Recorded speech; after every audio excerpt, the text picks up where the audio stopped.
This is what most people see when they open Wireshark. Thousands of filters, those columns, it all looks insane. And if you ever try to understand what's your computer actually sharing with someone on the internet, you probably gave up out there. But what if your monitoring looked like this instead? And today I'm showing you Sniffnet, a free open source network monitor with more than 33,000 of stars on GitHub. It's just insane. And what's even cooler, it runs on Windows, Mac, and Linux, and it also supports IRM architecture.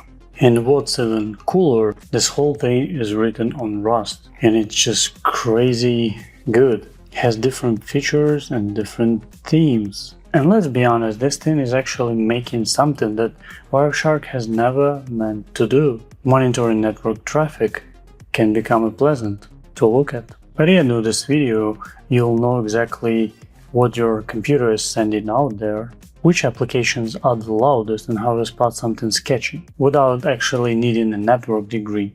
Let's do it. And today I'm showing you Sniffnet, a free open source network monitoring tool which has more than 37,000 stars. This is crazy. Quick reality check right now. Your computer probably maintaining a lot of different connections to different services, maybe hundreds, maybe even thousands. And you know what? Some of the traffic might be normal, but a lot of it can be a telemetry or maybe something that you didn't expect, like malware.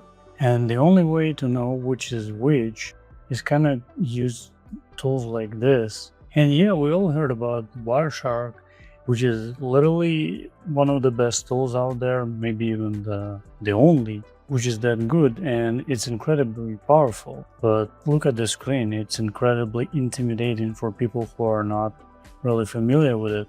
And the Sniffnet, right? So it looks way easier and it's way more understandable for people without any knowledge.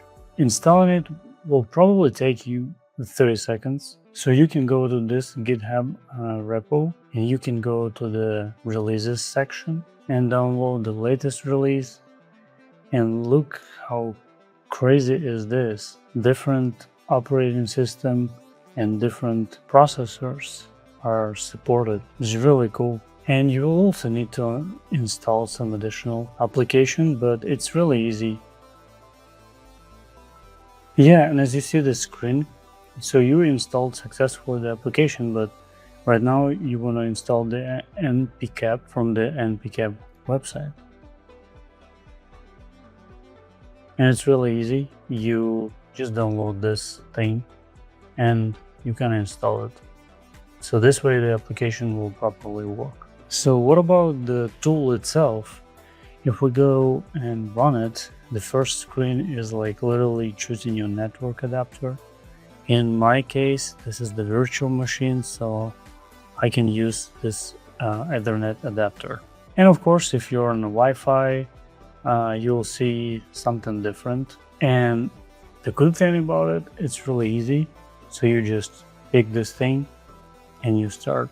And this is the main screen, the overview, which is probably the most important one as well. And what makes it different from everyone else is that it discovers the program which is using the network, and it discovers different IP addresses and gives you a nice view, like a flag of the country, and also different services. So hosts are identified, and you also can notice that it gives you at least somewhat information about the host identity, like in this case, right? This is not really helpful, but when you see exactly the ASN, which is like Microsoft Corporation or anyone else, this can be really helpful. By the way, if you're still not subscribed to my channel, go ahead and hit that subscribe button below. So what about this thing?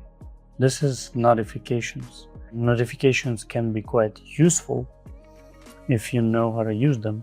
So the first one is the threshold. You should probably use it when you're in a different country, using like cell phone operator or just hotspotting from your phone. This is available. Then data exchanges. So you can create some favorites and blacklisted IPs. And when you exchange between any of that stuff, you'll immediately get notification. And this is really simple. Instead of writing different filters in Wireshark, you can do this stuff, and it's really easy. And a lot of different themes for different cases. And of course, our settings. So this thing can only be installed during the setup phase, not actually when you're running an analysis, right? So basically, I'm doing nothing, and you can see a lot of traffic in here, and you can see different filters. This is the way it looks. But yeah, I can check every network connection using HTTPS. I can check all connections to Great Britain, all connections to the US, and things like that. Or if you have the blacklisted, you can filter that as well. If you want to stop, you can actually pause it if you want, but you're just going to quit. And in this case, so there are a couple different options. So you can use some databases with MMDB extension. So those databases will give you like a country and ISN, it will show you the name of the company, like Microsoft that I showed you before. And there's IP blacklist. This is more interesting because, say for instance, you're inspecting traffic, and in that traffic, like a malware or something, you can, in that traffic, you have different IP addresses. So instead of manually checking if this is something from the blacklist or not, you can import a lot of these blacklists, and it will be in the format like that.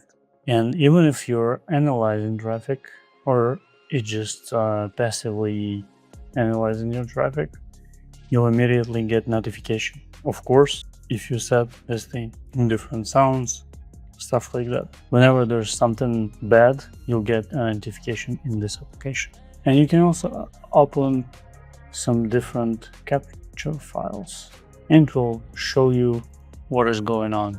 Now, thinking Wireshark is no good and I should throw it away? Absolutely not. So Wireshark is completely different, and if you do a lot of forensic investigations, packet inspection stuff, and stuff like that, Sniffnet is not for you. Wireshark is still a go-to. But for 90% of people watching this video, if you just want to inspect your traffic, understand what's going and where, how much traffic you're actually spending, and implementing some really light protections, then definitely Sniffnet is for you guys. And it's only because it's way simpler, it's really intuitive, reliable, and for a lot of use cases, you can just be fine with the Sniffnet. And if I compare those tools, Sniffnet is like a window, while Wireshark is more like microscope. And just to sum up, so Sniffnet is currently free and it's open source. So you can export PCAP file the same way like from Wireshark. And you can actually inspect that file inside of a Wireshark. And of course you can do that if you want to go deeper in packet inspection and traffic inspection flows. Why not? It's really easy. If you found this useful, subscribe. Time to time I cover open source tools that can be useful for daily usage. I will leave a link in the description section. And let me know, have you ever spot something really crazy using this tool? Drop some comments below, and see you in the next video. Bye.